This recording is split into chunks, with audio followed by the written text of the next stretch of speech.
অর্থ আত্মসাৎ ও হত্যার হুমকির অভিযোগে মেহজাবিন চৌধুরীর বিরুদ্ধে গ্রেফতারি পরোয়ানা জারি করেছে আদালত। এবার এ বিষয়ে মুখ খুলেছেন মেহজাবিন চৌধুরী। তিনি তার এই গ্রেফতারি পরোয়ানা জারির সংবাদটি দেখে বিস্মিত হয়েছেন। পাশাপাশি ফেসবুকে তার পক্ষে দিয়েছেন লম্বা একটি স্ট্যাটাস। এই স্ট্যাটাসে মেহজাবিন চৌধুরী কি বলেছেন চলেন আগে এই বিষয়টি দেখে আসা যাক, তারপর তার কথার উপরে ভিত্তি করে বাকিটুকু আলোচনা করব। ভিউয়ার্স, আমার পাশে মেহজাবিন চৌধুরীর ফেসবুক পোস্টের স্ক্রিনশটটি দেখতে পাচ্ছেন। এখানে মেহজাবিন চৌধুরী লিখেছেন, আমি মেহজাবিন চৌধুরী আজ একটি ভুয়া ও মিথ্যা মামলার সংবাদ দেখে আমি বিস্মিত।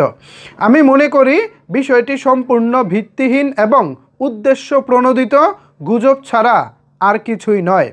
এই ধরনের কোনো ব্যবসায়িক কর্মকাণ্ডের সঙ্গে আমি সরাসরি বা পরোক্ষভাবে জড়িত নই। যে বা যারা এমন ভিত্তিহীন মামলা করেছেন তাদের কাউকে আমি চিনি না।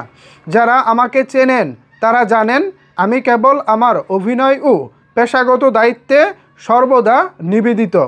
আমি এমন কোনো ব্যবসায়িক কর্মকাণ্ডে নেই যেখানে আইনি জটিলতায় জড়ানোর প্রশ্ন আসে। একজন সচেতন নাগরিক হিসেবে আমি দেশের আইন, নিয়ম, নীতি ও সামাজিক দায়িত্বে বিশ্বাসী। ইতিমধ্যে আমার আইনজীবী যথাযথ আইনি ব্যবস্থা গ্রহণের প্রক্রিয়া শুরু করেছেন, যাতে এসব গুজব ও মিথ্যা প্রচারণা বন্ধ হয় এবং ভবিষ্যতে কেউ আর এই ধরনের উদ্দেশ্য প্রণোদিত কিছু করতে না পারে।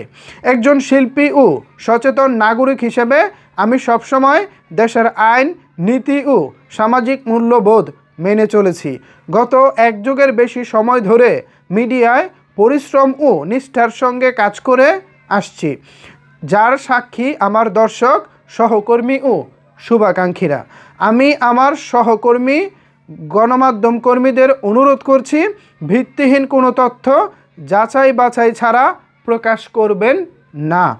এবং আমার সকল শুভাকাঙ্ক্ষী ও ভক্ত ও পরিচিত জনদের বলবো, আপনাদের ভালোবাসা আর আস্থাই আমার সবচেয়ে বড় শক্তি। বিভ্রান্তি না ছড়িয়ে সত্যের পাশে থাকুন। ওকে, দেখা যাক, মামলা হয়েছে, একজন মানুষ বাদী হয়ে আপনার বিরুদ্ধে মামলা করেছেন, সেই মামলাটা নিশ্চয়ই পুলিশ তদন্ত করবেন। আর মামলাটি গুরুতর বলেই নিশ্চয়ই আপনার বিরুদ্ধে গ্রেফতারি পরোয়ানা জারি করা হয়েছে। সো যাই হোক না কেন, সব কিছু মিলিয়ে আমরা হয়তো বা সামনেই সব কিছু জানতে পারবো। এখন দেখার পালা মেহজাবিন চৌধুরী যা বলতেছেন তা সত্য কিনা, অথবা যিনি বাদী হয়ে মেহজাবিন চৌধুরীর বিরুদ্ধে মামলা করেছেন তিনি সত্য বলছেন নাকি মেহজাবিন চৌধুরী সত্য বলছেন। মানে দুইজনের কেউ একজন তো সত্য বলছেন, সেটা হয়তো সময় বলে দেবে। এই মুহূর্তে আপনারা কি ভাবছেন ভিউয়ার্স? মেহজাবিন চৌধুরীর বিরুদ্ধে যে অভিযোগ এসেছে, আসলে কি মেহজাবিন চৌধুরী এমন কিছু করতে পারে বলে আপনি মনে করেন?